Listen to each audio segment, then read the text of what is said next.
देखिए, ये वो सदन है जहां नियम बनते हैं। या ये नियम बनते हैं कि बेटा बेटी के अंदर कोई फर्क नहीं होगा, या ये नियम बनते हैं कि बेटा बेटी में अगर कोई फर्क करता है तो उस पर कार्रवाई होगी। महिलाओं को समानता का अधिकार देने का नियम जो है, खुद अब बीजेपी कह रही है कि हम 33% आरक्षण देंगे।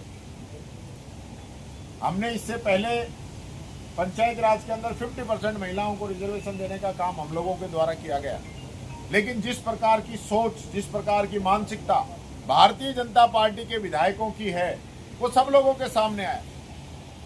बजट की तुलना, कांग्रेस के समय में जो बजट आया उसकी तुलना बेटी से, और खुद के बजट की तुलना बेटे से, ये मैं समझता हूं घोर जो है लापरवाही है। गलत जो है यहाँ पे ये वक्तव्य दिया गया है। भारतीय जनता पार्टी को ऐसे विधायक पे तुरंत कार्रवाई करनी चाहिए थी। ये लोग कार्रवाई नहीं कर रहे, और कार्रवाई तो कैसे करेंगे? जब वो ये बातें बोल रहे थे तो सारे बीजेपी के विधायक और मंत्री मैच थपथपा रहे थे, हंस रहे थे।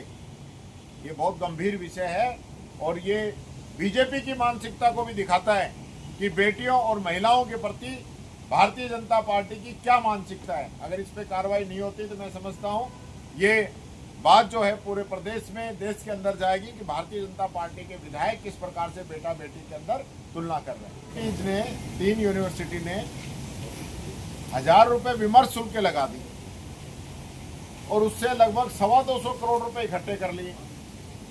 वो विमर्श शुल्क आप किस चीज का ले रहे हो? जब मंत्री जी से ये पूछा गया कि विमर्श शुल्क जो आपने लिया है इसकी क्या एक्टिविटी कराई है, तो मंत्री जी नहीं बता पाए। एक भी विमर्श का काम, कौन सा विमर्श कर रहा है, मदद कर रहा है, क्या कर रहे हैं, आप नहीं बता पाए।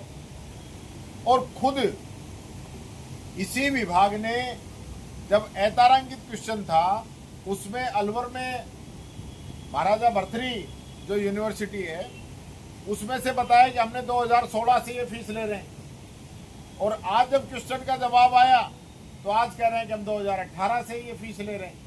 तो ये तो सदन को गुमराह करने वाला मामला है, बहुत गंभीर मामला है।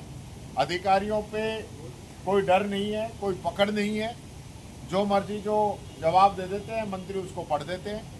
अब मैं देख रहा था एक क्वेश्चन लगा हुआ था, वो तो माननीय सदस्य आए नहीं, पीएचडी का, कि बीजेपी के ही एमएलए हैं कोटपुतली से जो आते हैं, उन्होंने क्वेश्चन लगाया कि 2025 तक मेरे यहाँ पे जल जीवन मिशन में कितना काम मंजूर हुआ है, राशि जो है बताएं।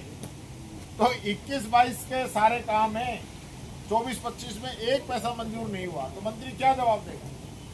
और इसी प्रकार से गंगानगर का क्वेश्चन लगा, मंत्री कोई जवाब नहीं दे रहा है।